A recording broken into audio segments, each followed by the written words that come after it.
Alors, bonjour à tous, heureux de vous retrouver, chers amis, sur YouTube, en ce samedi 26 avril 2025, 10h17, heure du Québec. Heureux de vous retrouver. Merci à ceux qui sont abonnés, ceux qui ne sont pas fait là maintenant. Merci à ceux qui m'envoient des liens, des messages toujours pertinents, intelligents et très appréciés. Merci à ceux qui vont commenter la vidéo. Dites-moi de vous regarder, écraser le petit pouce en l'air et de partager la vidéo. Ça y est, on va sauter dans le sujet de l'heure, naturellement. Les funérailles du pape. Donald Trump était là.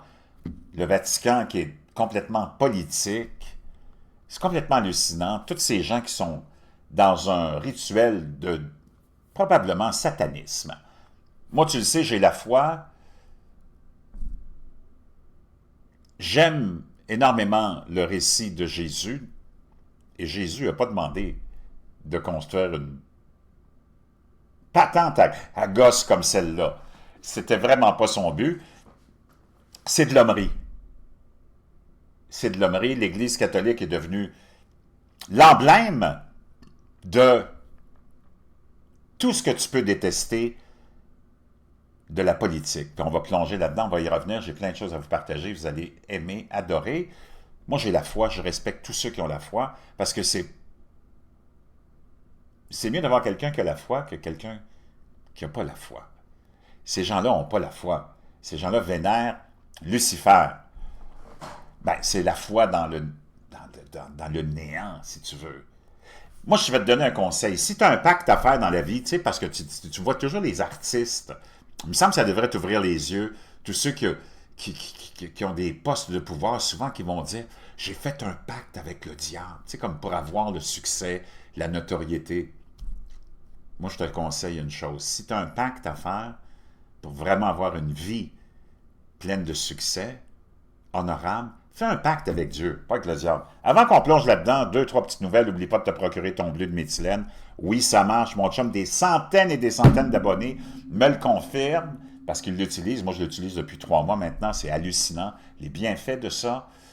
Naturellement, augmentation de ton énergie cellulaire, la mitochondrie de 30%, c'est énorme. Tu le sens. C'est ça que tes abonnés me disent.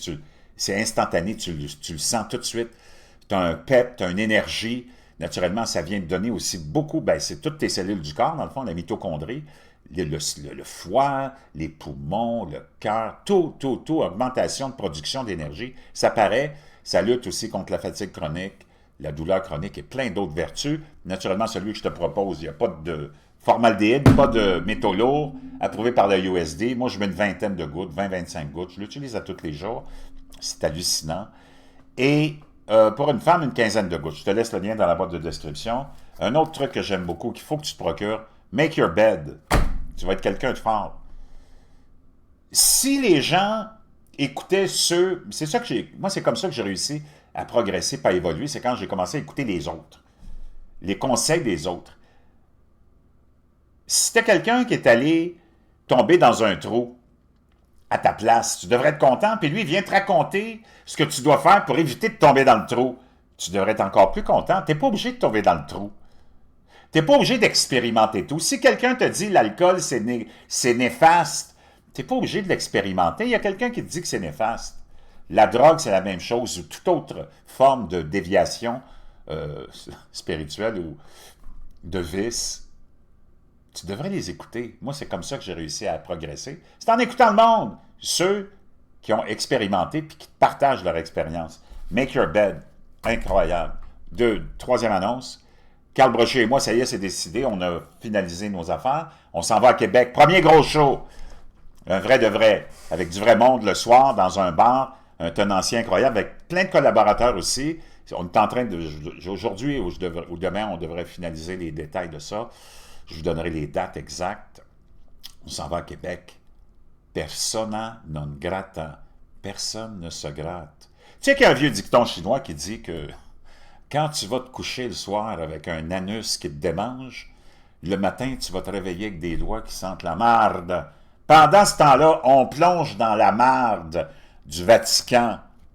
On va commencer d'abord. On va voir Donald Trump qui arrive. Il était dans les premiers rangs. Avec Melania. Je ne sais pas qui est à côté de Melania.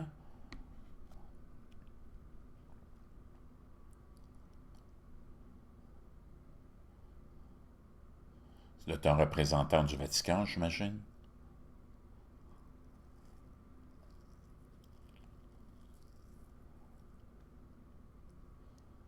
On sait que J.D. Vance est allé visiter et que le pape est passé de l'autre côté de la rive tout de suite après.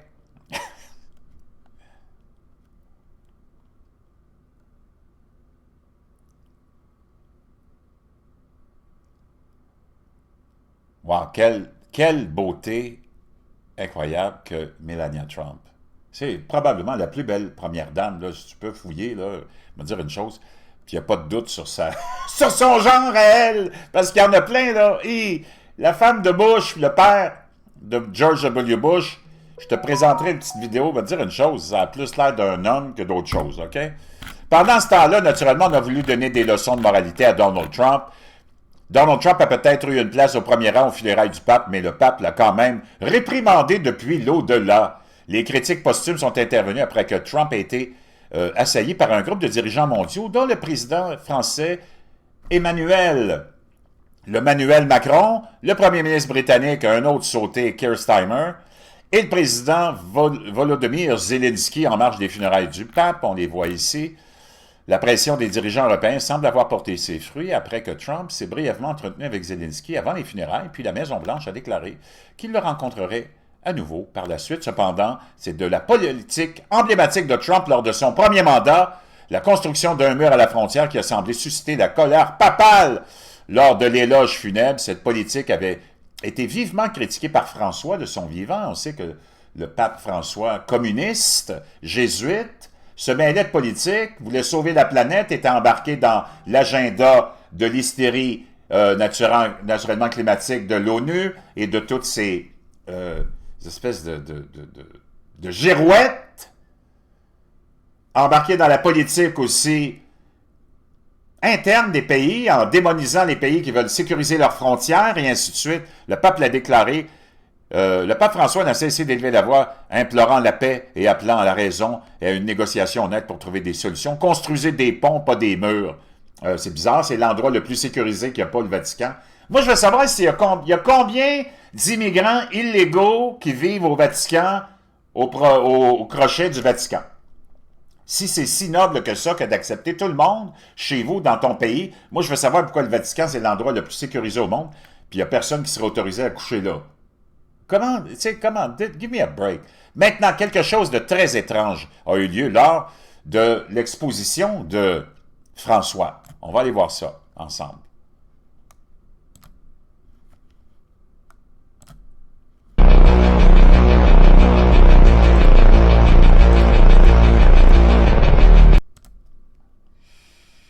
ne sais pas si tu peux remarquer, c'est deux croix inversées. Il y a deux significations à ça, mais quand tu regardes le Vatican, penses-tu vraiment que le Vatican, c'est l'État le plus riche au monde? C'est l'entité qui possède le plus d'immobilier au monde, de propriété au monde, de terrain au monde, qui a la plus grande valeur. On ne peut même pas évaluer la valeur du Vatican. Penses-tu, puis qui n'a rien fait pour personne? Il n'y a pas un itinérant, pas un immigrant illégal qui peut aller vivre même une nuit au Vatican dans une demande, par exemple, de charité. Il n'y a personne qui peut rentrer là. C'est sécurisé, mon chum, c'est l'endroit le plus sécurisé au monde. Le plus riche au monde.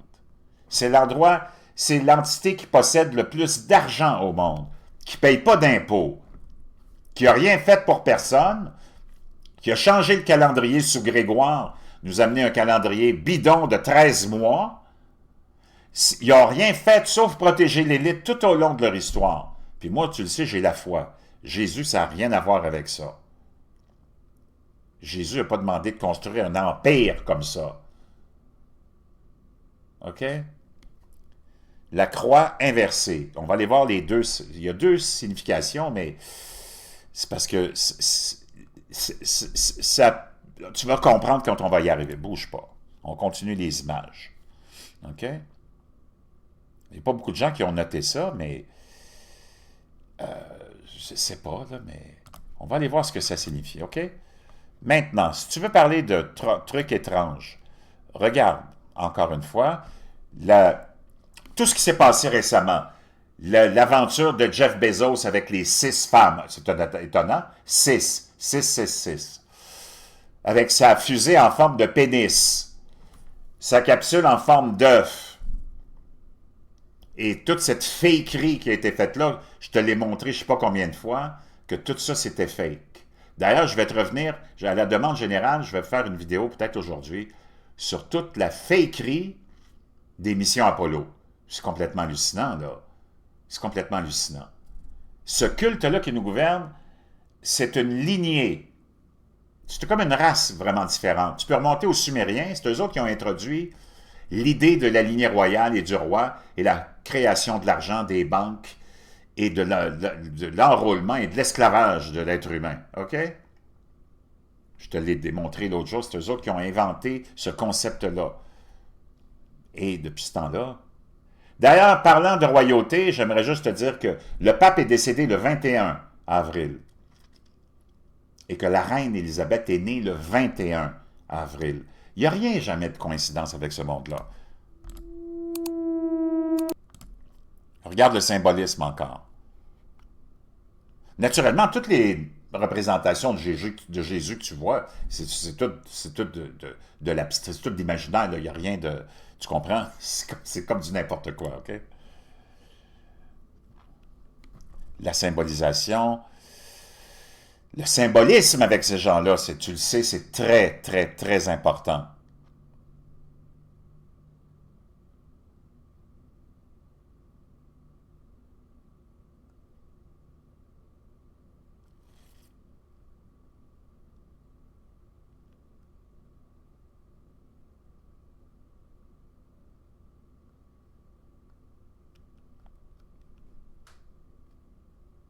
Comme quelqu'un me faisait remarquer, je t'ai fait une publication hier sur la numérologie encore, le fameux 33 degrés des francs-maçons, 33 degrés des parallèles où sont construits des trucs très étranges. Et aussi, il ne faut pas que tu oublies qu'on a 33 vertèbres.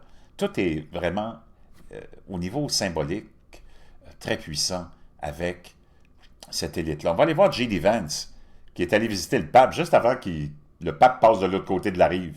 C'est lui qui est allé signer son arrêt de mort. Hello. So good to see you. God bless you and good morning. How are you? Find yourself. Good. Yeah, thank you. Happy Easter to you, Father. Wonderful.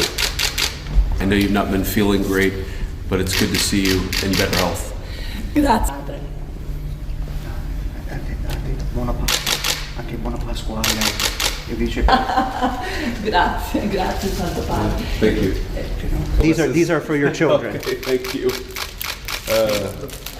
These are the gifts. These are also gifts for you as well.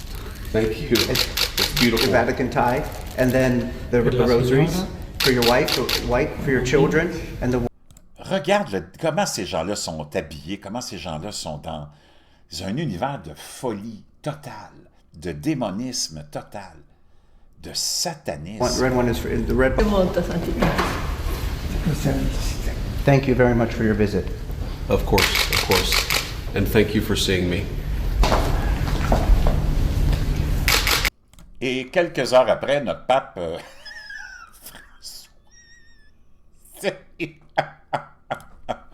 La croix inversée, appelée aussi croix à l'envers, possède une histoire et un symbolisme complexe.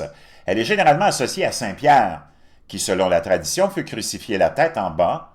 Cette association représente souvent l'humilité et le martyre. Cependant, la croix inversée a également été adoptée dans le symbolisme antichrétien et satanique comme symbole d'opposition au christianisme. Moi, je veux bien, puis Saint-Pierre, disons, a été crucifié, la tête en bas, parce que c'est lui qui l'a demandé. Il dit, je ne suis pas digne de me faire crucifier comme Jésus. Mais 2000 ans après, est-ce que c'est encore... Puis ça s'applique pas. Ça s'applique à Saint-Pierre. Mais d'en avoir fait un symbole, je ne sais pas, là, c'est comme... Ça n'a pas de sens. Ça a pas c'est lui qui a demandé ça, puis ça aurait dû être laissé là, puis dans l'histoire, puis ça finit là. Comment se fait qu'on a transposé ça, alors que l'Église catholique sait très bien que d'abord, c'est pour Pierre, que c'est lui qui l'a demandé, là. Pourquoi nous ramener ça dans la face, alors que tu sais très bien que dans le monde moderne, la croix inversée, ça a pris toute une autre tournure, qui est pas mal plus vaste, parce que moi-même, le premier qui est la foi, j'ai une foi extraordinaire, j'ai lu beaucoup sur différentes religions, puis c'est un détail que j'avais pas, que je ne connaissais pas. Pardonnez mon ignorance, là. Je ne connaissais pas ce détail-là que Pierre avait demandé à être crucifié la tête en bas. Je ne connaissais pas ce détail-là.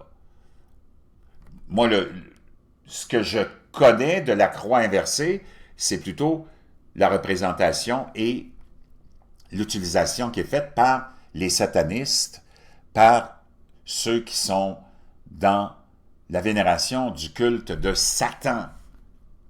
Donc, l'Église sait très bien ça. Pourquoi tu lui mets ça dans la face? 2000 ans après, alors que peut-être même la majorité des chrétiens ne sont même pas, et des catholiques, au courant du détail-là que Pierre avait demandé, selon la tradition, parce que c'est une tradition, à être crucifié la tête en bas. La croix renversée est principalement associée à Saint-Pierre dans la foi chrétienne. Selon les textes apocryphes, Pierre aurait demandé à être crucifié la tête en bas car il se considérait indigne de mourir comme Jésus. Cet acte de foi symbolise l'humilité de Pierre et sa volonté de souffrir pour sa foi. La croix renversée distingue Pierre de Jésus, soulignant son martyre unique. Parce que là, je ne sais pas, là, François, il n'a pas été crucifié. Là. De quoi on parle? Pourquoi on nous met ça d'en face? Par contre, certains considèrent la croix inversée, puis tu le vois depuis que moi je suis tout petit, ce que j'ai comme connaissance de la croix inversée, c'est toujours associé à ceux qui sont antichrétiens et satanistes. Certains considèrent la croix inversée comme une inversion de la croix chrétienne représentant un rejet des croyances et des valeurs chrétiennes. Dans les contextes antichrétiens et sataniques, la croix inversée est utilisée comme symbole d'opposition au christianisme et à ses enseignements. La signification d'une croix à l'envers dépend fortement du contexte dans lequel elle est utilisée. Il existe des variations, blablabla, blablabla. Ben là, je sais pas, là, mais...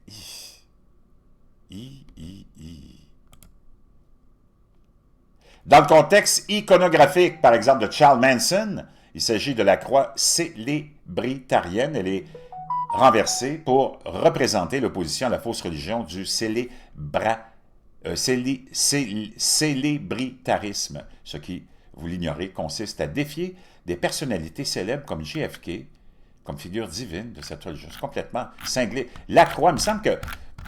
Je ne sais pas pourquoi on n'a juste pas... C'est complètement cinglé, là. À un moment donné, vraiment, tu avais besoin de mettre au pied du cercueil de François des croix inversées. Pourquoi tu ne les as pas juste mis, normalement, mettre la croix de Jésus? Pourquoi nous amener la croix inversée? Je peux comprendre l'histoire de, bon, Pierre, le premier fondateur de cette église. Jésus n'a jamais demandé à fonder une église. Voyons, de quoi tu parles? Surtout pas un empire comme celui-là. Je voulais vous ramener ça un petit peu aujourd'hui dans le contexte, parce que là, c'est les funérailles du pape, là, on continue à faire de la politique.